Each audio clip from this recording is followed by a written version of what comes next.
तो देखिए आज हम ग्रुपिंग ऑफ कैपेसिटर्स के अबाउट डिस्कस करने वाले हैं, जिसको आप कॉम्बिनेशन ऑफ कैपेसिटर्स के नाम से भी कॉल कर सकते हैं। तो यहाँ पे देखिए सबसे पहली बात आपको ये जाननी है कि जो हमने कैपेसिटर वर्ड लिखा है ना, उसको समझने की ज़रूरत है आपको। देखिए बहुत सारे कैपेसिटर हमारे पास अवेलेबल होते हैं, डिफरेंट टाइप्स के कैपेसिटर हमें देखने को मिलते हैं, like as parallel plate capacitor, spherical capacitor, cylindrical capacitor. But हमारे सीबीएसई के सिलेबस में सिर्फ पैरेलल प्लेट कैपेसिटर रखा गया है ना। सिलेंड्रिकल और स्फेरिकल कैपेसिटर हमारे सिलेबस में नहीं है। तो अगर मैं कहीं पे भी, जैसे मैंने आपको पहले भी बताया था कि अगर मैं कहीं पे भी बात करूं कैपेसिटर्स की, तो उसका general meaning parallel plate capacitor ही होने वाला है। तो आप चाहिए तो हेडिंग को ऐसे भी लिख सकते थे, grouping of parallel plate capacitors या combination of parallel plate capacitors. तो अब देखो, पहले हम ये जान लेते हैं कि हमें क्यों रिक्वायरमेंट होती है, क्यों हम कैपेसिटर को क्या करते हैं, कंबाइन करते हैं ना। कैपेसिटर को कंबाइन करने की ज़रूरत क्यों पड़ती है हमें, पहले इस चीज़ को जान लेते हैं। तो देखिए सपोज ये मेरे पास एक कैपेसिटर है 2 माइक्रोफेरेड का, ऐसे दिखाते हैं, आपको पता है पैरेलल प्लेट कैपेसिटर।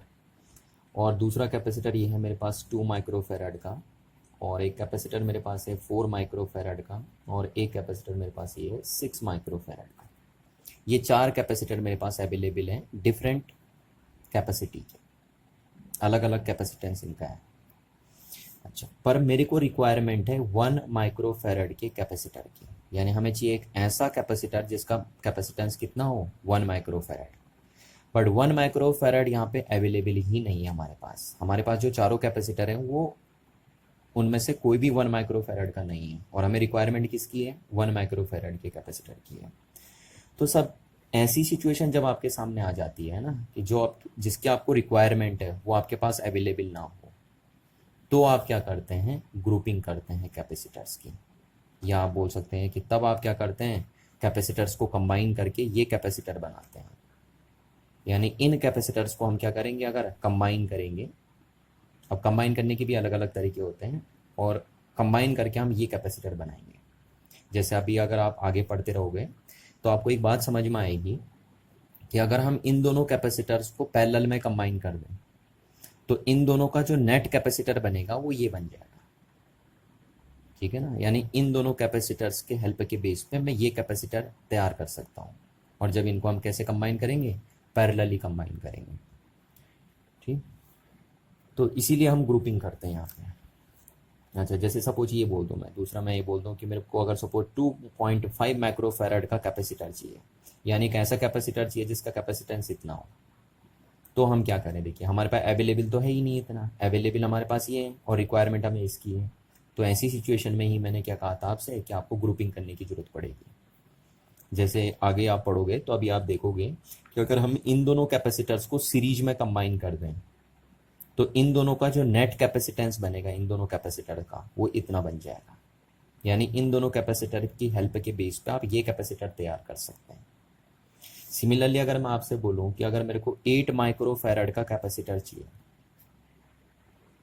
है ना, तो आप क्या करेंगे, तो हम बोलते हैं कि हम इस कैपेसिटर और इस कैपेसिटर को अगर क्या लगा दें, हम पैरेलल में कनेक्ट कर दें, तो इन तीनों कैपेसिटर का यूज़ करके हम ये कैपेसिटर तैयार कर सकते हैं, ठीक है। या हम ये भी बोल सकते हैं कि अगर इस कैपेसिटर को और इस कैपेसिटर को हम पैरेलल में कनेक्ट कर दें, तो हम ये कैपेसिटर तैयार कर सकते हैं। तो इसीलिए आपको ज़रूरत पड़ती है ग्रुपिंग की, कि जब आपके पास क्या हो, जिसकी रिक्वायरमेंट हो जिस कैपेसिटर की, वो आपके पास अवेलेबल ना हो, तो आप क्या कर सकते हैं, कैपेसिटर को कंबाइन करके या ग्रुपिंग करके आप वो कैपेसिटर तैयार कर सकते हैं जो आपके पास अवेलेबल नहीं है। अब देखिए कैपेसिटर को 3 तरीके से कंबाइन करते हैं ना, 3 तरीके से ग्रुपिंग करते हैं कैपेसिटर्स की। कैसे कैसे वो मैं आपको बता रहा हूँ। देखो सपोज मेरे पास ये 3 कैपेसिटर है, एक का कैपेसिटेंस C1 है, दूसरा कैपेसिटर ये है पैरेलल प्लेट कैपेसिटर, इसका कैपेसिटेंस C2 है, और तीसरा कैपेसिटर ये हमारे पास जिसका कैपेसिटेंस C3 है। सपोज ये 3 कैपेसिटर मेरे पास है, ऐसे 3 नहीं और भी हो सकते हैं आपके पास, 4 हो सकते हैं, 5 हो सकते हैं, 10 हो सकते हैं ना, और 1000 आपके पास हो सकते हैं। तो अभी मैं 3 के एग्जाम्पल्स आपको समझा रहा हूँ। 3 कैपेसिटर मैंने लिए, पहले का कैपेसिटेंस C1 है, दूसरे का C2 और तीसरे का C3। ये 3 पैरेलल प्लेट कैपेसिटर है। तो अब इनको अगर हमें इनकी ग्रुपिंग करनी है तो हमारे पास 3 तरीके होते हैं ग्रुपिंग करने के। पहला होता है हमारे पास सीरीज ग्रुपिंग। क्या होती है चीज़? सीरीज ग्रुपिंग या सीरीज कॉम्बिनेशन भी हम जिसे बोलते हैं। ठीक। दूसरा होता है हमारे पास पैरेलल ग्रुपिंग, या जिसको आप पैरेलल कॉम्बिनेशन भी बोलते हैं। ठीक है। और तीसरा होता है आपके पास मिक्स्ड ग्रुपिंग। ये 3 कॉम्बिनेशन आपके पास होते हैं, सीरीज कॉम्बिनेशन, पैरेलल कॉम्बिनेशन और मिक्स्ड कॉम्बिनेशन। तो जब आपको ये दोनों समझ में आ जाएंगे तो ये तो ऑटोमेटिकली खुद ही समझ में आ जाएगा आपको। अब देखिए सीरीज कॉम्बिनेशन क्या है ना, पहले अभी हम इसको डिटेल डिस्कशन करेंगे, डिटेल डिस्कस करेंगे इसके बारे में। बट पहले मैं आपको ओवरव्यू बता दूं इसका थोड़ा सीरीज कॉम्बिनेशन का, कि जैसे मैंने बोल दिया कि इन तीनों कैपेसिटर को भैया सीरीज में कनेक्ट करो, तो आप कैसे कनेक्ट करेंगे, है ना? कब आप बोलेंगे कि तीनों सीरीज में है? तो देखिए जैसे सपोज ये पॉइंट मेरा है ए, है ना, और ये पॉइंट है मेरे पास बी।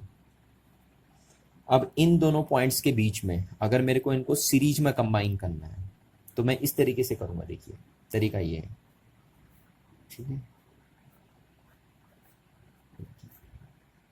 ये तरीका आपके पास सीरीज में कंबाइन करने का। ठीक है। यानी हम बोल सकते हैं कि इन दो पॉइंट्स के बीच में, ए एंड बी पॉइंट्स के बीच में, ये तीनों कैपेसिटर कैसे लगे हैं? सीरीज में लगे हैं।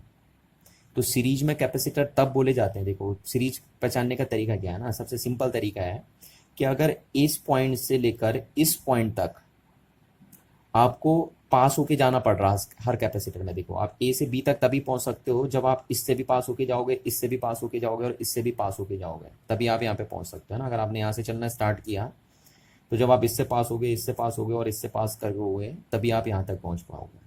तो जब पास होके जाना पड़ता है और एक ही रास्ते से जाना पड़ता है तो आप बोलते हैं ये सीरीज कॉम्बिनेशन है। इस चीज को आप सीरीज कॉम्बिनेशन बोलते हैं।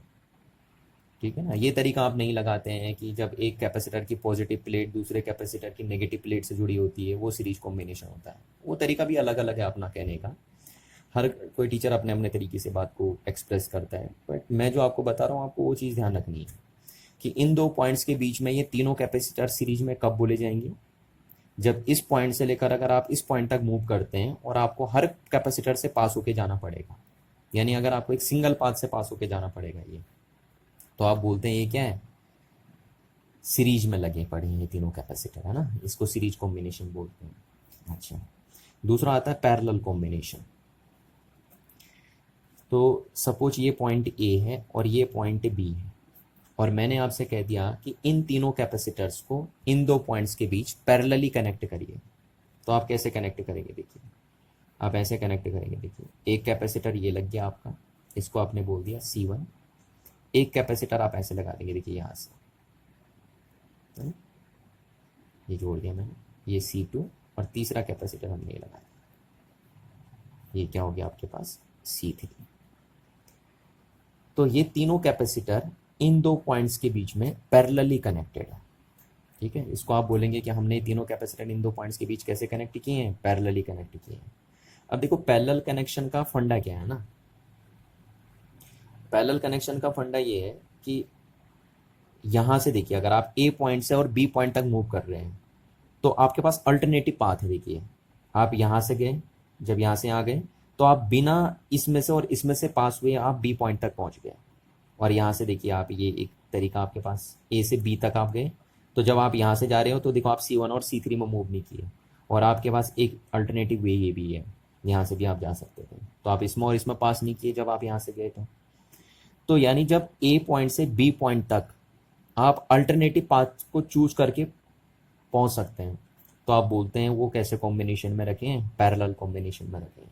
यानी जब आप बाईपास होके चले जाते हैं, देखिए यहाँ से आप बाईपास कर गए, ये देखिए, है ना, ये देखिए यहाँ बाईपास करके चले गए, तो जब बाईपास होके जाएंगे आप तो वो पैरेलल कॉम्बिनेशन बोला जाता है, और जब पास होके जाना पड़े तो क्या बोला जाता है? सीरीज कॉम्बिनेशन बोला जाता है। यानी सीरीज कॉम्बिनेशन में आपके पास कोई अल्टरनेटिव पाथ नहीं होता, जबकि पैरेलल कॉम्बिनेशन में आपके पास क्या होते हैं? अल्टरनेटिव पाथ्स होते हैं। देखिए यहाँ पे 3 अल्टरनेटिव पाथ्स आपके पास है, 1, 2 एंड 3, ए से बी तक मूव करने के लिए। तो इसलिए ए और बी पॉइंट्स के बीच में तीनों कैपेसिटर क्या बोले जाएंगे? पैरेलल में बोले जाएंगे, है ना।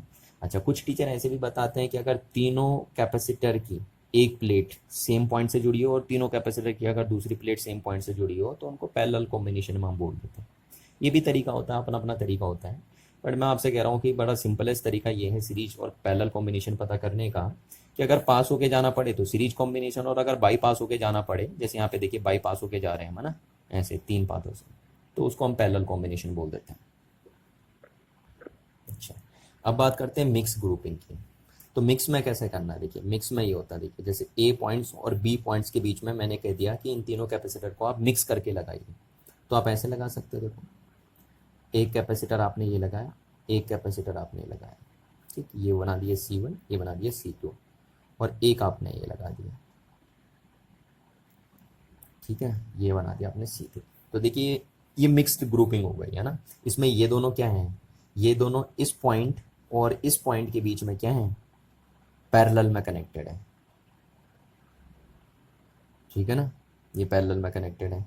और फिर इन दोनों का जो नेट बनेगा वो इसके साथ कैसे कॉम्बिनेशन में, सीरीज कॉम्बिनेशन में। जैसे इन दोनों का भी आप एक नेट बना देंगे ना, इन दोनों को हटा के, तो ये दोनों तो इन दो पॉइंट्स के भी, इन दो पॉइंट्स के बीच में ये दोनों कैपेसिटर कैसे लगे हैं, पैरेलल में लगे हैं। और जब इन दोनों का अगर एक नेट बनेगा तो इस पॉइंट और इस पॉइंट के बीच में इन दोनों का नेट और ये वाला कैपेसिटर कैसे लगे होंगे, सीरीज में लगे होंगे। तो इसलिए हम इसको क्या बोल देते हैं, मिक्स्ड कॉम्बिनेशन बोल देते हैं। देखिए, तो अब हम देखते हैं कि अगर हमारे पास डिफरेंट डिफरेंट कैपेसिटी के कैपेसिटर्स गिवन है,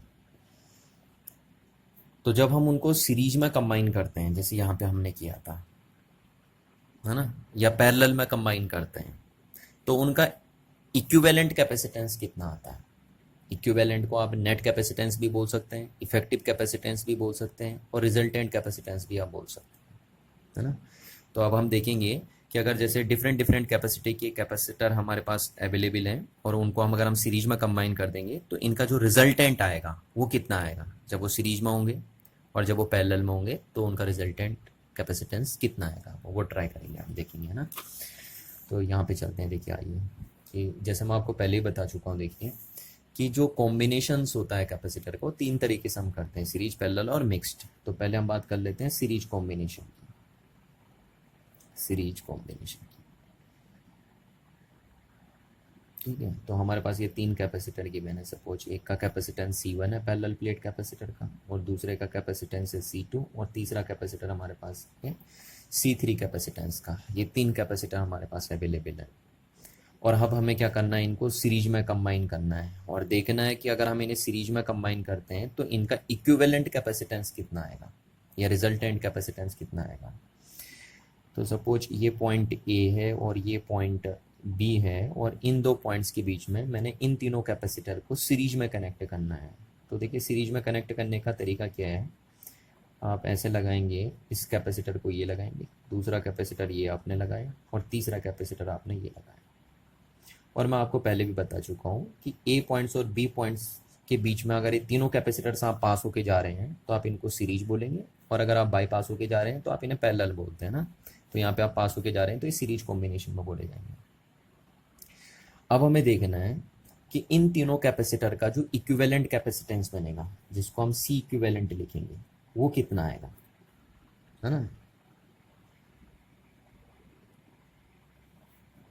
तो उसको कैलकुलेट करने के लिए, यानी इन तीनों कैपेसिटर का इक्विवेलेंट कैपेसिटेंस कैलकुलेट करने के लिए हम क्या करेंगे, तो हम सबसे पहले क्या कर लेते हैं, इनका इक्विवेलेंट कैपेसिटेंस कैलकुलेट करने के लिए एक V वोल्ट की बैटरी इन दो पॉइंट्स के बीच में कनेक्ट कर लेते हैं, ठीक है। ये V वोल्ट की बैटरी मैंने इन दो पॉइंट्स के बीच में क्या कर दी, कनेक्ट कर दी। अब जैसी V वोल्ट की बैटरी हमने इन दो पॉइंट्स के बीच में कनेक्ट करते हैं, तो ये बैटरी क्या करेगी, इन दो पॉइंट्स के बीच में कितना पोटेंशियल डिफरेंस मेंटेन कर देगी, V वोल्ट का पोटेंशियल डिफरेंस मेंटेन कर देगी। अच्छा, अब देखिए बैटरी का काम आपको ध्यान रखना है, जैसे मैं आपको प्रीवियस क्लासेस में भी ये बात बता चुका था कि बैटरी का काम चार्ज को सप्लाई करने का नहीं होता है ना, कि आप सोचोगे कि ये बैटरी इन कैपेसिटर को चार्ज सप्लाई कर रही है, तो ऐसा नहीं होता है। बैटरी का काम क्या होता है कि कैपेसिटर की एक प्लेट से चार्ज निकालना है और दूसरी प्लेट को ट्रांसफ़र करना है, यानी इस बैटरी का काम है चार्ज को ट्रांसफ़र करना है, one plate to another plate, ना कि सप्लाई करने का। तो ये V वोल्ट की बैटरी क्या करेगी, देखिए क्योंकि इसका ये पॉजिटिव टर्मिनल इस प्लेट से जुड़ा है, तो ये बैटरी क्या करेगी, इस प्लेट से कैपेसिटर के इस प्लेट से इलेक्ट्रॉन निकालती रहेगी, है ना, और इस प्लेट को क्या करती रहेगी, सप्लाई करती रहेगी। अच्छा, अब मैंने माना, देखें आपको पता है कि जब इस प्लेट से इलेक्ट्रॉन निकालती रहेगी बैटरी, तो इस प्लेट पे पॉजिटिव चार्ज आता रहेगा, है ना। तो मैंने माना कि V वोल्ट की बैटरी मैक्सिमम इस प्लेट पे प्लस क्यू चार्ज डेवलप कर सकती है, ठीक है। यानी मैक्सिमम कितना चार्ज इस बैटरी ने इस प्लेट से निकाल दिया, माइनस क्यू चार्ज निकाल दिया, तभी तो इस प्लेट पे प्लस क्यू चार्ज आ गया ना। और वो माइनस क्यू चार्ज उसने कहाँ ट्रांसफर कर दिया, इस प्लेट को ट्रांसफर कर दिया माइनस क्यू चार्ज इस बैटरी में। तो इसलिए इस प्लेट पे प्लस क्यू चार्ज आ गया और इस प्लेट पे क्या आया, माइनस क्यू चार्ज आया। तो इसको मैं ऐसे दिखा देते हैं प्लस प्लस करके, ठीक है। अब बेसिकली हम सीधे ये बोल देते हैं क्योंकि ये कैपेसिटर को हमने बैटरी के प्लस से कनेक्ट किया इसलिए इस पर प्लस चार्ज आ गया, और इसको माइनस से कनेक्ट किया इसलिए इस पर माइनस चार्ज आ गया। पर कहानी पूरी क्या है, मैंने वो आपको बता दिया। ये बैटरी यहाँ से इलेक्ट्रॉन निकालती रहेगी और इसको ट्रांसफ़र करती रहेगी, और इस बैटरी ने मैक्सिमम चार्ज कितना यहाँ से विड्रॉ किया, माइनस क्यू चार्ज इसको दे दिया, तो इसलिए इस पर प्लस क्यू चार्ज आ गया। अब देखिए क्या है, ये प्लस क्यू चार्ज इस प्लेट पे, कैपेसिटर की इस प्लेट पे यूनिफॉर्मली डिस्ट्रीब्यूट हो जाएगा, ठीक है, क्योंकि ये कंडक्टिंग प्लेट होती है, कैपेसिटर की जो प्लेट होगी वो कंडक्टिंग प्लेट्स होंगी आपके। अच्छा, अब आपको पता है कि कैपेसिटर की कोई भी जो प्लेट्स हो, जैसे इस प्लेट की बात करूं मैं या इस प्लेट की बात करूं, तो हर प्लेट के पास दो फेज होते हैं कैपेसिटर के, है ना। एक फेज ये होता है जैसे राइट में, और एक फेज ये होता है आपका लेफ्ट में, कोई भी प्लेट्स हो अगर। तो इस प्लेट पे जो चार्ज आया था, इस प्लेट की लेफ्ट फेज पे जो चार्ज आया था ये, वो इस पूरी प्लेट पे यूनिफॉर्मली क्या हो जाएगा, डिस्ट्रीब्यूट हो जाएगा, ठीक है। अब देखिए, अब क्या होगा कि इस प्लेट पे पॉजिटिव चार्ज आने से इस प्लेट की लेफ्ट फेस पे, इस फेस पे कौन सा चार्ज डेवलप होगा, नेगेटिव चार्ज डेवलप होगा, ठीक है। और कितना डेवलप होगा, अगर ये प्लस क्यू है तो इस पे माइनस क्यू चार्ज यहाँ पे डेवलप होगा इस प्लेट की लेफ्ट फेस पे, ठीक है। अच्छा, जब इस प्लेट की लेफ्ट फेस पे, क्योंकि इस प्लेट पे टोटल चार्ज तो जीरो था ना, इस पे नेगेटिव चार्ज क्यों डेवलप हो रहा है, इसके इंडक्शन के थ्रू, है ना। इस प्लेट पे क्योंकि पॉजिटिव चार्ज आया है तो उसके उसके इंडक्शन से इस प्लेट की लेफ्ट फेस पे आ गया नेगेटिव चार्ज। तो जब इस प्लेट पे टोटल चार्ज जीरो था, उसमें उसमें से negative charge minus Q negative charge इस फेस पे डेवलप हो गया, तो इस फेस पे कितना चार्ज डेवलप होगा, प्लस क्यू चार्ज डेवलप होगा, होगा या नहीं होगा, क्योंकि टोटल चार्ज तो इस प्लेट पे कितना था, जीरो। तो जब यहाँ पे माइनस क्यू चार्ज डेवलप हो गया इसकी वजह से, इसकी इंडक्शन की वजह से, तो इस फेज पे, इस प्लेट की इस फेज पे कितना चार्ज डेवलप होगा, प्लस क्यू चार्ज डेवलप होगा। अब क्योंकि इस प्लेट की ये वाली फेस यहाँ कनेक्टेड है, देखो वायर से, कंडक्टिंग वायर से, तो इसलिए जो भी चार्ज इस प्लेट की राइट फेस पे आएगा वो सारा का सारा चार्ज इस कैपेसिटर की इस प्लेट को ट्रांसफर हो जाएगा, और वो कितना था, प्लस क्यू। तो इसलिए इस कैपेसिटर के, यानी सेकंड कैपेसिटर के इस प्लेट पे कौन सा चार्ज आ जाएगा, प्लस क्यू चार्ज आ जाएगा, है ना। आएगा ही नहीं आएगा प्लस क्यू चार्ज, ये आ गया आपका। अब सिमिलरली कहानी आगे ऐसी बढ़ती रहेगी कि ये प्लस क्यू चार्ज इस कैपेसिटर की इस प्लेट पे क्या होगा, यूनिफॉर्मली डिस्ट्रीब्यूट हो जाएगा, और उसकी वजह से, उसके इंडक्शन की वजह से इस कैपेसिटर की इस प्लेट के लेफ्ट फेस पे कौन सा चार्ज डेवलप होगा, माइनस क्यू चार्ज डेवलप होगा, ठीक है। ये माइनस क्यू चार्ज डेवलप होगा, और इस कैपेसिटर के, ये कैपेसिटर की इस प्लेट के राइट फेस पे कौन सा चार्ज डेवलप होगा, प्लस क्यू चार्ज डेवलप होगा।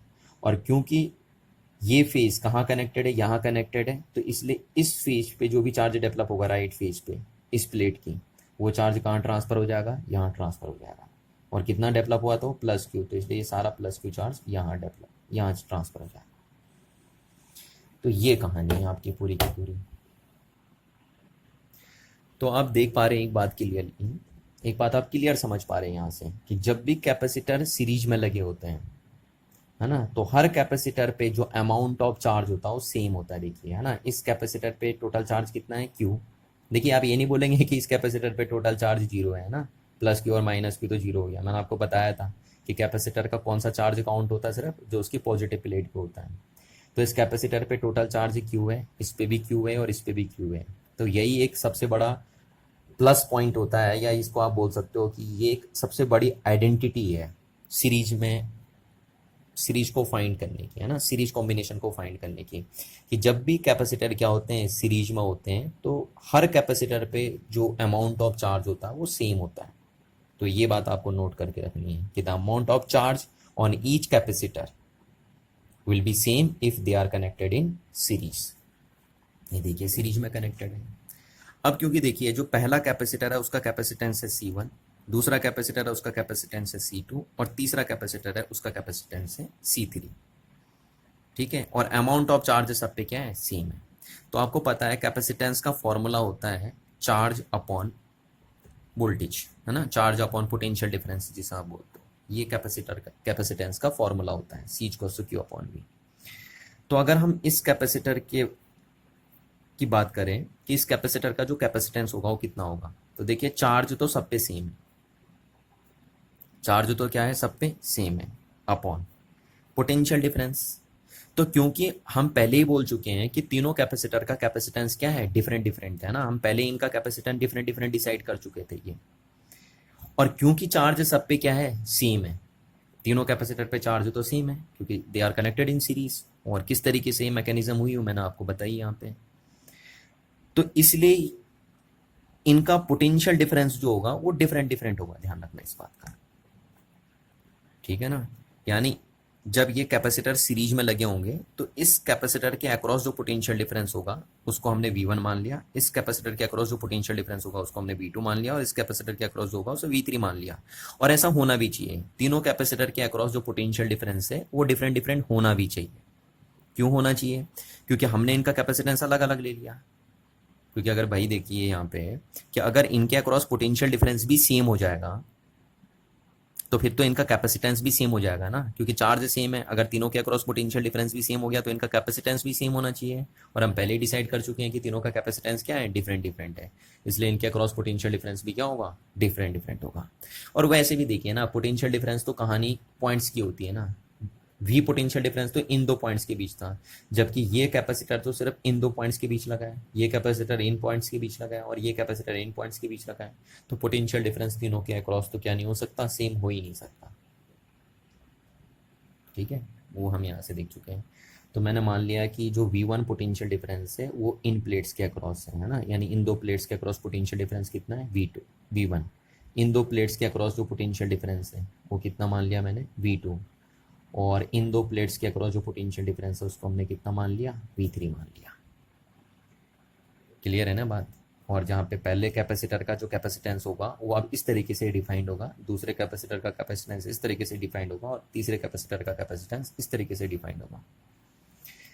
तो अगर हम बोले कि देखिए हुआ क्या यहाँ पे, है ना, हुआ क्या यहाँ पे कि जो V वोल्ट की बैटरी थी वो 3 हिस्सों में डिवाइड हो गई है ना। ये जो V वोल्टेज थी इस बैटरी की वो 3 हिस्सों में डिवाइड हो गई, आधी वोल्टेज यहाँ, आधी वोल्टेज यहाँ, आधी वोल्टेज यहाँ।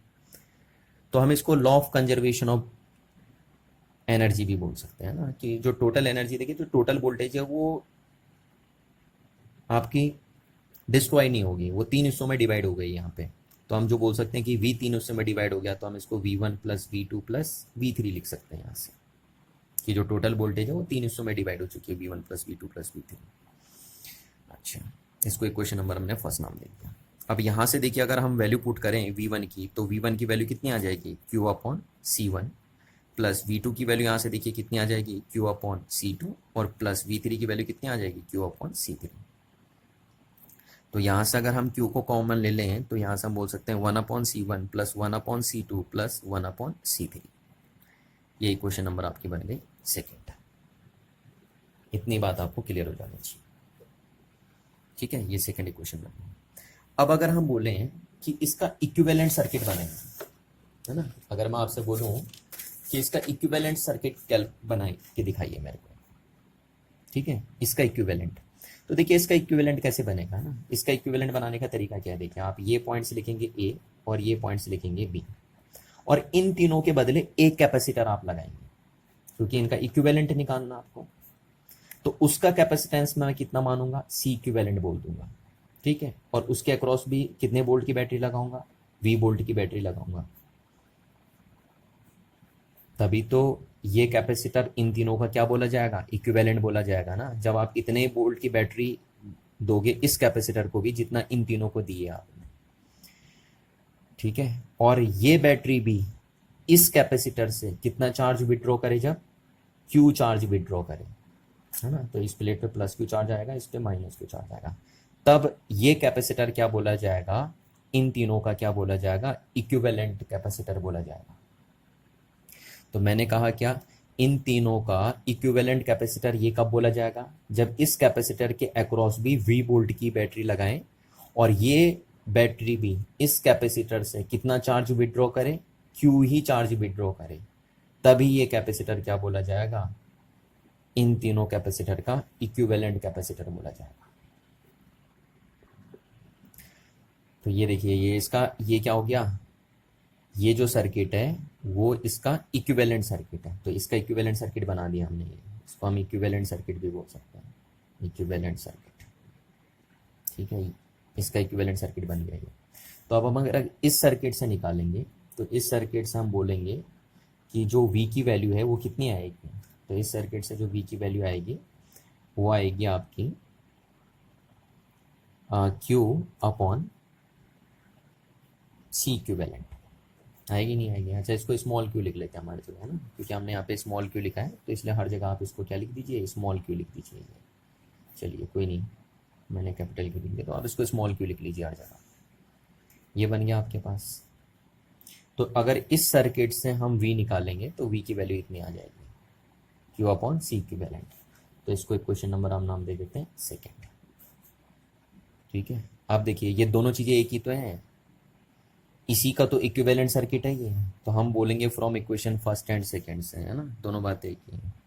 तो from equation first and second we get, देखिए क्या मिलता है आपको, इन दोनों इक्वेशनों को रख दीजिए आप। तो वी ए भी है, वी ए भी है, तो इसके इधर वी की वैल्यू क्या है, क्यू अपॉन सी इक्विवेलेंट। या ये बोल सकते हो आप कि यहाँ से वी की वैल्यू उठा के इस इक्वेशन में पुट कर दी, क्योंकि उसी का तो इक्विवेलेंट है ये। तो यहाँ से क्या रिजल्ट मिला आपको, 1/C1 + 1/C2 + 1/C3, ठीक है। अब ये देखिए Q से Q कैंसिल आउट हो गया आपका। तो जब आपका Q से Q कैंसिल आउट हो गया तो आपके सामने 1/C इक्विवेलेंट की वैल्यू कितनी आ गई है, 1/C1 + 1/C2 + 1/C3। ये आया देखिए आपके पास इक्विवेलेंट कैपेसिटेंस, ठीक है ना। तो यहाँ से आप बोल सकते हो कि इसको अगर मैं सेंटेंस फॉर्म में पढ़ूँ तो आप बोल सकते हो कि the reciprocal of equivalent capacitance of any number of capacitor joint in series is equal to the sum of reciprocal of individual capacitance. ये आपको दिखाई दे रहा है ना। तो अगर 4 कैपेसिटर हो तो ऐसी 1/C4 आ जाएगा, 5 कैपेसिटर हो तो 1/C5 आ जाएगा। तो अगर हम इसको जनरलाइज फॉर्म में लिखे हैं ना, तो इसको हम वैसे लिख देंगे 1/CS या 1/C इक्विवेलेंट, ठीक है। 1/C equivalent is equal to sigma 1/C and CI where I is vary from 1 to N, ठीक है। तो हम जनरलाइज करके इसको ऐसे लिख सकते हैं, जनरल फॉर्म, जहाँ I कहाँ से वेरी करेगा, 1 से लेकर N तक। अगर N कैपेसिटर सीरीज में लगे हों तो यहाँ पे तो 3 ही लगे थे तो इसलिए हम नहीं लिख दिया। अगर 4 लगे होते तो 1/C4, 5 लगे होते तो अगर 2 कैपेसिटर सीरीज में लगे होते तो आपका इक्विवेलेंट कैपेसिटेंस कितना आता। तो देखिए अगर 2 कैपेसिटर लगे होते तो आप ऐसे लिखते हैं 1/C1 + 1/C2, ठीक है ना, ये लिख देते हैं आप। तो देखिए मैं आपसे रिक्वेस्ट करता हूँ कि जब भी 2 कैपेसिटर अगर क्या लगे हों, सीरीज में लगे हों, तो आप ये फॉर्मूला मत चूज करिए, है ना। इसको अगर आप सॉल्व करेंगे तो देखो क्या होगा, इसको सॉल्व करके आपका ये आएगा, ठीक है। अगर 2 कैपेसिटर सीरीज में लगे होते हैं तो ठीक, इसी को सॉल्व करके ये आया। तो मैं प्रीफर करता हूँ आपको कि आप ये कभी भी नहीं लगाएंगे। आप जब 2 कैपेसिटर की बात करते हैं तो आप सीधे ये लगाएंगे, क्योंकि होता क्या है ना, इसमें बच्चा गलती कर देता है। वो जब इनकी वैल्यू रखता है तो लास्ट में उसका रेसिप्रोकल करना भूल जाता है, क्योंकि सी इक्विवेलेंट ये चीज जो है वो सी इक्विवेलेंट नहीं है, ये चीज 1/C इक्विवेलेंट है। तो बच्चा क्या करता है, ये वैल्यू रखता है और लास्ट में उसका रिवर्स करना, रेसिप्रोकल करना भूल जाता है और उसी वैल्यू को सीधे क्या लिख देता है, सी इक्विवेलेंट लिख देता है। तो वहाँ पे गलती हो जाती है बहुत बार, आपको आते हुए भी आप क्वेश्चन को रॉन्ग कर देते हैं, है ना। तो आपसे रिक्वेस्ट है कि जब भी दो कैपेसिटर अगर सीरीज में लगे हैं तो आप इसके बजाय ये फॉर्मूला लगाइए, है ना, इसी से बना है फॉर्मूला। तो इस चीज़ को आप ध्यान रखेंगे। अच्छा, इसी चीज़ को देखिए अब हम एग्जाम्पल से समझते हैं। जैसे, है ना, मैंने बोल दिया ये कैपेसिटर है, इसका कैपेसिटेंस अगर हमारे पास 4 माइक्रोफेरेड का, ठीक है, और एक कैपेसिटर ये है, देखिए मेरे पास ये है, sorry, एक कैपेसिटर मेरे पास ये है सपोज 4 माइक्रोफेरेड का, और दूसरा कैपेसिटर ये है मेरे पास एक 6 माइक्रोफेरेड का, ठीक है। और ये दोनों कैपेसिटर इन दो पॉइंट्स के बीच कनेक्टेड है सीरीज में। देखिए जैसा आपको दिख पा रहा है कि ये दोनों कैपेसिटर हमारे पास क्या लगे पड़े हैं, सीरीज में लगे पड़े हैं। तो इनका इक्विवेलेंट कैपेसिटेंस अब हमें कैलकुलेट करना है ए और बी पॉइंट्स के बीच में। तो क्या होगा इस फॉर्मूले से, अब अगर आप देखेंगे तो सी इक्विवेलेंट या सी रिजल्टेंट जिसे हम बोलेंगे कि इन दोनों का नेट कैपेसिटेंस कितना बनेगा इन दो पॉइंट्स के बीच में, तो बन जाएगा आपका C1 की वैल्यू कितनी है 4 इंटू C2 की वैल्यू कितनी है 6/6 प्लस 4, यानी आपका आ गया 24/10, यानी आपका आ गया 2.4, किस में आएगा माइक्रोफेरेड में। तो इनका सी इक्विवेलेंट कितना हो गया 2.4 माइक्रोफेरेड। तो आप एक चीज देख पा रहे हैं कि पैरेलल सीरीज कॉम्बिनेशन में जो नेट कैपेसिटेंस आ रहा है, सीरीज कॉम्बिनेशन में जो नेट या इक्विवेलेंट कैपेसिटेंस आ रहा है वो इंडिविजुअल कैपेसिटेंस से भी कम है, और इंडिविजुअल में भी जो सबसे लोएस्ट कैपेसिटेंस है उससे भी कम उसकी वैल्यू आएगी। देखिए इस चीज को आपको गौर करना है ना। आपका आंसर चेक करने के लिए सबसे आसान तरीका है कि जब भी दो कैपेसिटर क्या लगे होते हैं, सीरीज में लगे होते हैं, तो उनका जो इक्विवेलेंट कैपेसिटेंस आता है वो इन कैपेसिटर में जो इंडिविजुअल कैपेसिटर होता है उसकी जो लोएस्ट वैल्यू होती है उससे भी कम आता है। जैसे इन दोनों में देखिए कितना का 4 का है और 6 का है, तो जो नेट आ रहा है वो छोटे वाले से भी कम आ रहा है। देखिए छोटा कितना है 4 माइक्रोफेरेड का ना, तो उससे भी कम है इसकी वैल्यू। तो इस चीज को आप ध्यान रखेंगे हमेशा, ठीक है, कि सीरीज कॉम्बिनेशन में जो इक्विवेलेंट कैपेसिटेंस हो जाता है वो डिक्रीज हो जाता है, और डिक्रीज होके क्या होगा, जो कॉम्बिनेशन में सबसे लोएस्ट वैल्यू का कैपेसिटेंस होगा उससे भी कम इक्विवेलेंट कैपेसिटेंस आएगा टोटल। अच्छा, दूसरा ही चीज़ आप गौर करेंगे, देखिए एक चीज़ छोटी सी मैं और बता दूं आपको कि अगर ये 4 माइक्रोफेराड का कैपेसिटर है, दूसरा कैपेसिटर ये आपके पास 4 माइक्रोफेराड का है ना, इन दो पॉइंट्स के बीच अगर ये लगा है, तो अगर हमें इनका इक्विवेलेंट कैपेसिटेंस निकालना है तो आप वही ये फॉर्मूला यूज़ करेंगे, और यहाँ से आप बोलेंगे कि सी इक्विवेलेंट इक्वल्स हो जाएगा 4 इंटू 4/4 प्लस 4, यानी आपका हो गया 16/8 इक्वल्स टू 2 माइक्रोफेराड। तो आप देख रहे हैं कि अगर दोनों कैपेसिटर क्या हैं, सेम कैपेसिटेंस के हैं, तो जो इक्विवेलेंट कैपेसिटेंस होगा वो किसी इंडिविजुअल कैपेसिटेंस का हाफ हो जाएगा। देखिए क्लियर है ना बात, कि अगर ये 4 का है, ये 4 का है, तो जो इनका इक्विवेलेंट होगा वो 2 आ जाएगा। अगर सपोज ये 6 होता है, ये 6 होता, तो जो इक्विवेलेंट होता वो कितना आ जाता 3 माइक्रोफेरेड का आ जाता। या जैसे ये 9 होता है, ये 9 होता, तो जो इक्विवेलेंट आता वो कितना आ जाता, वो आ जाता आपका 4.5 आ जाता। तो इस तरीके से आपने देखा कि अगर कैपेसिटर सीरीज में लगे होते हैं तो उनका इक्विवेलेंट कैपेसिटेंस आप कैसे कैलकुलेट करते हैं ना। और ये बात आपको बहुत ज़्यादा बढ़िया ढंग से दिमाग में बैठा के रखनी है कि सीरीज कॉम्बिनेशन में चार्ज ऑन ईच कैपेसिटर क्या होता है, सेम होता है। जैसा आपने 10th क्लास में भी सुना होगा ना कि जो कंपोनेंट सीरीज में लगे होते हैं उनमें करंट की वैल्यू सेम होती है। तो करंट का कहीं ना कहीं चार्ज से रिलेशन है, देखिए है ना, चार्ज और करंट ये। तो इसलिए सीरीज कॉम्बिनेशन में क्या होता है, चार्ज की वैल्यू हर कैपेसिटर पे क्या होती है, सेम होती है। और अगर उनका कैपेसिटेंस डिफरेंट है तो हर कैपेसिटर के अक्रॉस पोटेंशियल डिफरेंस भी क्या होगा, फिर डिफरेंट होगा। और इस तरीके से आपने कैलकुलेट किया। अब देखिए अब बात करते हैं पैरेलल कॉम्बिनेशन की, है ना। ये तो बात करी थी हमने किसकी कॉम्बिनेशन की, सीरीज कॉम्बिनेशन की। अब हम बात करते हैं पैरेलल कॉम्बिनेशन ऑफ कैपेसिटर्स की, ठीक है, पैरेलल कॉम्बिनेशन ऑफ कैपेसिटर की। तो सीरीज कॉम्बिनेशन में तो आपको पता चल ही गया कि सीरीज कॉम्बिनेशन में इक्विवेलेंट कैपेसिटेंस कैसे कैलकुलेट करते हैं। अब बात करते हैं हम पैरेलल कॉम्बिनेशन की। तो सपोज मेरे पास ये 3 कैपेसिटर गिवन है ना, इसका कैपेसिटेंस C1 है, इसका कैपेसिटेंस C2 है, और इसका कैपेसिटेंस कितना आपके पास C3 है। और हमें इन तीनों को पैरेलली कनेक्ट करना है और देखना है कि इन तीनों का जो इक्विवेलेंट कैपेसिटेंस आएगा इनके पैरेलल कॉम्बिनेशन में वो कितना आएगा, वो हम चेक करेंगे। तो देखिए ये पॉइंट ए है और ये पॉइंट हमारा बी है, और इन दोनों पॉइंट्स के बीच में हमें इन तीनों कैपेसिटर को कैसे कनेक्ट करना है, पैरेलली कनेक्ट करना है। तो हम कैसे कनेक्ट करेंगे, देखिए पहला कैपेसिटर मैंने ये ले लिया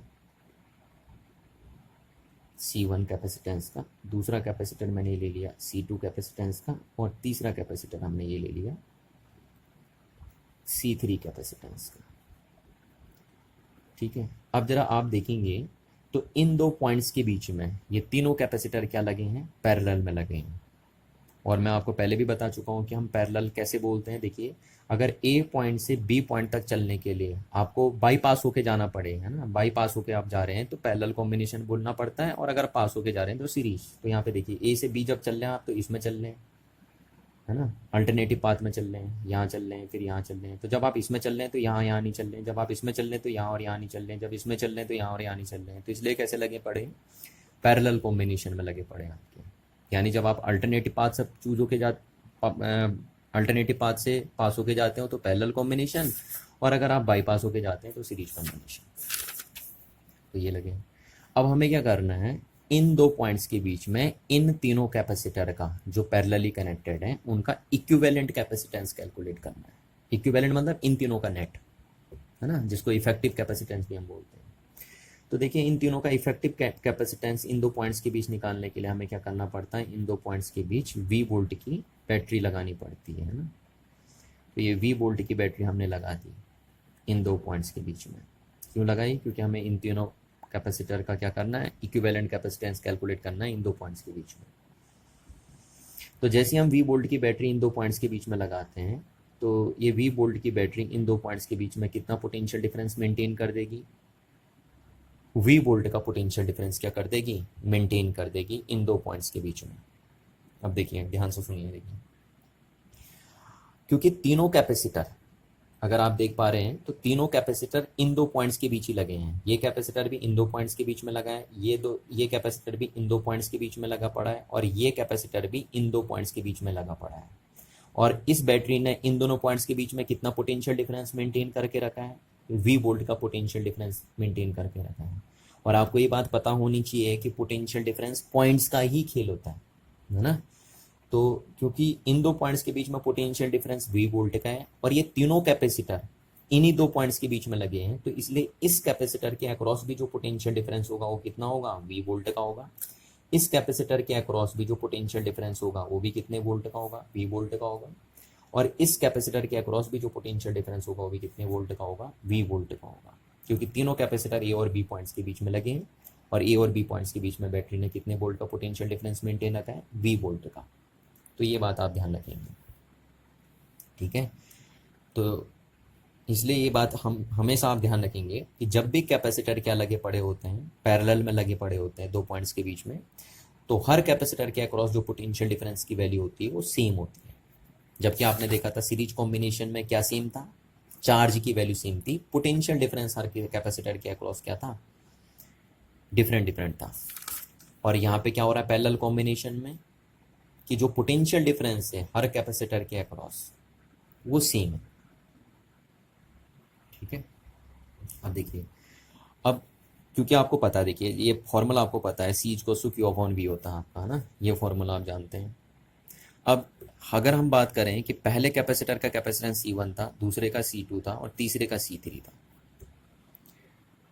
तो देखिए C equals to Q/V formula है, तो यहाँ से हम बोलेंगे कि हर किसी के अक्रॉस जो पोटेंशियल डिफरेंस है वो तो V वोल्ट का है ना। ये देखिए V वोल्ट का पोटेंशियल डिफरेंस है हर कैपेसिटर के अक्रॉस। तो अब अगर इनका कैपेसिटेंस डिफरेंट है और इनके अक्रॉस अगर पोटेंशियल डिफरेंस क्या हो गया, सबके अक्रॉस सेम हो गया, तो हर कैपेसिटर पे चार्ज का अमाउंट क्या होना चाहिए, डिफरेंट होना चाहिए।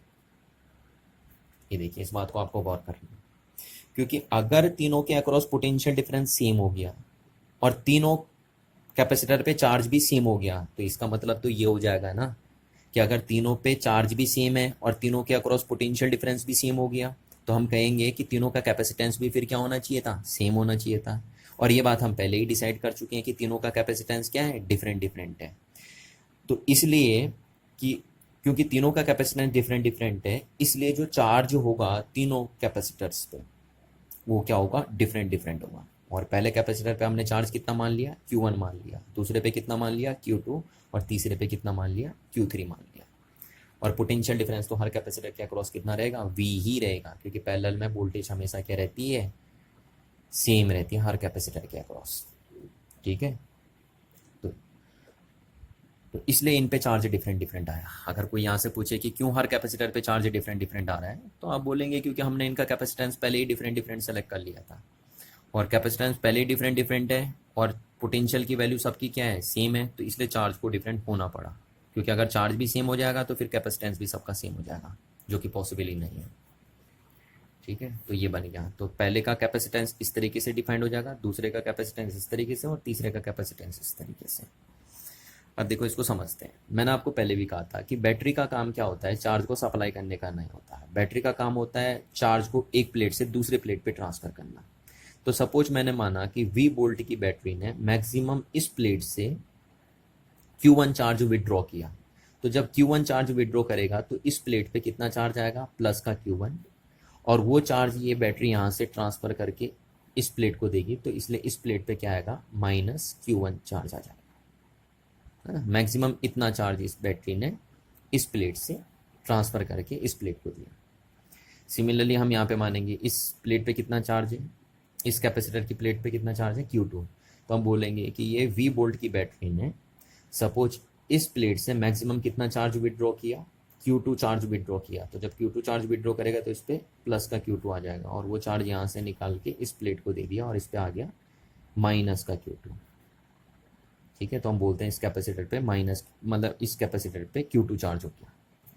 अच्छा, अब इस बैटरी ने इस कैपेसिटर से मैक्सिमम कितना चार्ज इस प्लेट से विड्रॉ किया, Q3 चार्ज विड्रॉ किया। तो इसलिए इस प्लेट पे क्या आएगा, प्लस का Q3, और वो निकाल के किसको दिया, इस प्लेट को दिया, इसलिए इस प्लेट पे क्या आ गया, माइनस का Q3 चार्ज आ गया।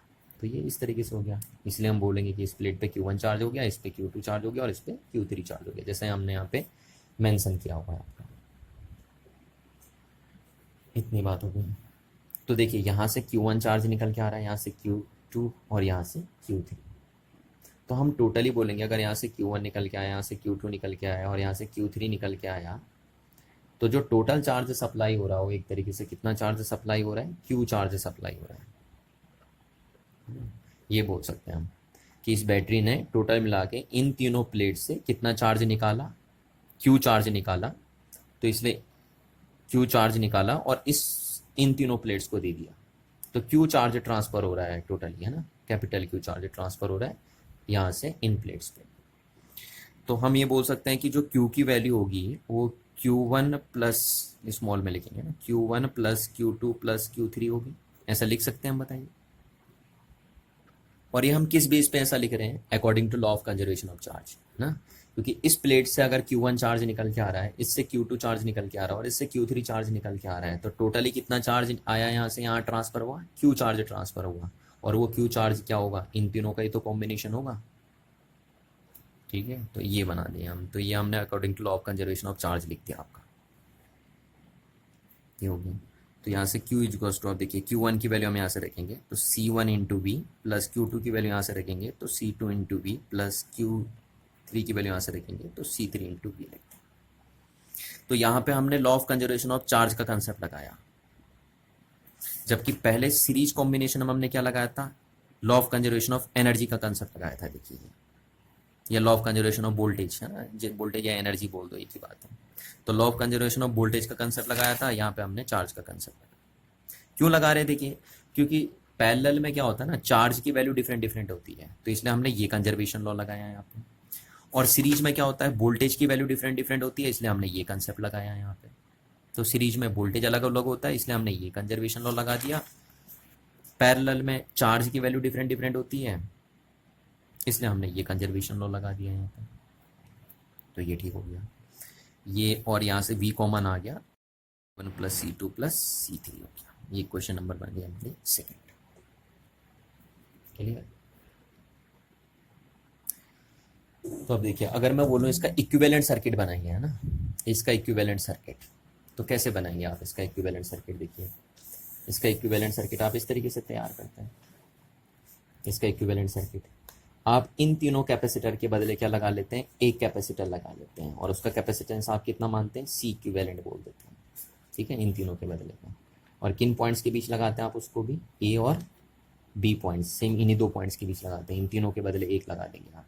ठीक, और उतने वोल्ट की बैटरी लगाएंगे आप, तभी तो आप इक्विवेलेंट बोलेंगे उसे। ये अभी भी आपने कितने वोल्ट की बैटरी लगाई है? वी वोल्ट की बैटरी लगाई है। तो अगर ये वी वोल्ट की बैटरी जो यहाँ पे आपने लगाई है, वी वोल्ट की बैटरी, ये वी वोल्ट की बैटरी भी इस कैपेसिटर से, जिसको आपने, जिसका कैपेसिटेंस आप कितना बोल रहे हैं? सी इक्विवेलेंट बोल रहे हैं। तो अगर ये वी वोल्ट की बैटरी, यही बैटरी है वो, ठीक है ना, ये बैटरी वही है। तो अगर ये वी वोल्ट की बैटरी भी इस कैपेसिटर से, जिसका कैपेसिटेंस सी इक्विवेलेंट है, उससे भी अगर कितना चार्ज ट्रांसफर करे? इतना क्यू चार्ज ट्रांसफर करे, तो हम बोलेंगे कि ये कैपेसिटर इन तीनों का क्या है? इक्विवेलेंट कैपेसिटर है। अदरवाइज हम नहीं बोलेंगे। अगर सपोज ये बैटरी इस कैपेसिटर से, इस कैपेसिटर पे से क्यू चार्ज ट्रांसफर नहीं कर पाई, ये क्यू चार्ज ट्रांसफर नहीं कर पाई, उससे कम कर दिया या उससे ज़्यादा कर दिया, तो फिर हम इस कैपेसिटर को इसका क्या नहीं बोलेंगे? इक्विवेलेंट कैपेसिटर्स नहीं बोलेंगे। ठीक है ना। इनका इक्विवेलेंट कैपेसिटर ये तभी बोला जाएगा जब ये ही बैटरी जो यहाँ पे हमने लगाई है वो उतना ही चार्ज विड्रॉ करे जितना उस बैटरी ने इन तीनों से किया था। देखो, इन तीनों से कितना चार्ज विड्रॉ किया था इस बैटरी ने? क्यू चार्ज विड्रॉ किया था ना। तो अगर यही बैटरी इस कैपेसिटर से भी कितना चार्ज विड्रॉ कर दे? क्यू ही चार्ज विड्रॉ कर दे, तो हम बोलेंगे कि ये कैपेसिटर इन तीनों का इक्विवेलेंट कैपेसिटर है। ठीक है, तो इसको हम इसका इक्विवेलेंट सर्किट बोल सकते हैं। इक्विवेलेंट सर्किट, ठीक है, इसका इक्विवेलेंट सर्किट है। क्यों? क्योंकि यही बैटरी जो यहाँ पे हमने लगाई है वो इस कैपेसिटर से उतना ही चार्ज विड्रॉ कर रही है जितना उसने इन तीनों कैपेसिटर से किया है। ठीक हो गया। तो अब अगर हम यहाँ से बोलें इसका ना, यहाँ से हम कंसेप्ट लगाएं, तो सी इक्विवेलेंट कैसे लिखा जाएगा? यहाँ से सी इक्विवेलेंट लिखा जाएगा आपका क्यू अपॉन वी। तो यहाँ से अगर हम बोलें कि क्यू इक्वल्स टू क्या हो गया, तो आप बोल सकते हैं सी इक्विवेलेंट इंटू वी हो गया। ये क्वेश्चन नंबर क्या बन गई आपकी? सेकेंड। और एक क्वेश्चन नंबर फर्स्ट थी। अब देखिए, इसी का तो इक्विवेलेंट सर्किट है ये, तो हम बोल सकते हैं कि ये क्यू की वैल्यू और ये क्यू की वैल्यू सेम है, यही दोनों तो वैल्यू है क्यू और क्यू। तो हम बोलते हैं from equation first and second, from equation first and second we get, देखिए क्या मिलता है आपको, क्या मिलेगा आपको? आप इन दोनों से अगर चलेंगे तो यहाँ से क्यू की वैल्यू हम यहाँ पुट कर देंगे तो हमें मिलेगा सी इक्विवेलेंट इंटू वी इजुकस टू, ये वैल्यू हमने यहाँ पुट कर दी, वी इजुकस to C1 plus C2 plus C3। तो V से V कैंसिल आउट हो जाएगा और यहाँ आपको मिलेगा C equivalent equals to C1 plus C2 plus C3। ये देखिए, ये मिल गया। तो अगर कैपेसिटर कहाँ लगे होते हैं? सीरीज में लगे होते हैं, सॉरी पैरेलल में लगे होते हैं, तो उनका इक्विवेलेंट कैपेसिटेंस आप ऐसे कैलकुलेट करते हैं। ठीक है, पैरेलल में। और सीरीज में जब था तो सीरीज में आपके पास ये आया था फॉर्मूला। तो ये है equivalent capacitance of capacitors when they are connected in parallel combination. ठीक है, तो आप देख पा रहे हैं, देखिए कि जो इक्विवेलेंट कैपेसिटेंस है वो बढ़ जा रहा है। देखिए, तो पैरेलल कॉम्बिनेशन में नेट कैपेसिटेंस क्या हो जाता है? इंक्रीज हो जाता है।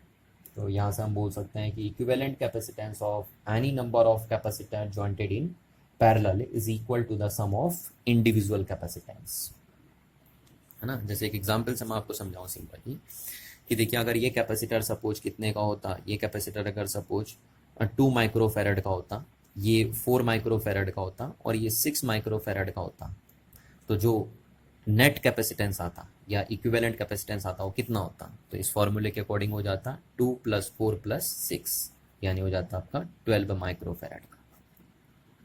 हो जाता नहीं हो जाता इस फॉर्मूले के अकॉर्डिंग? ये कितना है? 2 माइक्रोफेरेड, ये कितना है? 4 माइक्रोफेरेड, और ये कितना है? 6 माइक्रोफेरेड। तो नेट कितना बन जाता आपका सी इक्विवेलेंट? 12 माइक्रोफेरेड का बन जाता। तो देखिए पैरेलल में क्या होता है? पैरेलल में इक्विवेलेंट या जिसको आप नेट कैपेसिटेंस बोलते हैं वो इंक्रीज हो जाता है, जबकि सीरीज में क्या हो जाता है? सीरीज में डिक्रीज हो जाता है। ठीक है, तो अगर आपको कहीं कैपेसिटेंस बढ़ाना है प्रैक्टिकली, आपको अगर कभी ऐसी ज़रूरत पड़ी है कि आपको नेट कैपेसिटेंस ज़्यादा चाहिए, तो आप पैरेलल कॉम्बिनेशन करेंगे। और अगर आपको कहीं नेट कैपेसिटेंस क्या चाहिए, कम चाहिए, या आपको कैपेसिटेंस डिक्रीज करना हो, तो आप सीरीज कॉम्बिनेशन का यूज़ करेंगे। ठीक है, अब नेक्स्ट क्लास हम बात करेंगे इनके न्यूमेरिकल्स की, कि किस किस तरीके से इसके न्यूमेरिकल्स आपके एग्जाम में पूछे जाते हैं, वो हम डील करेंगे नेक्स्ट क्लास।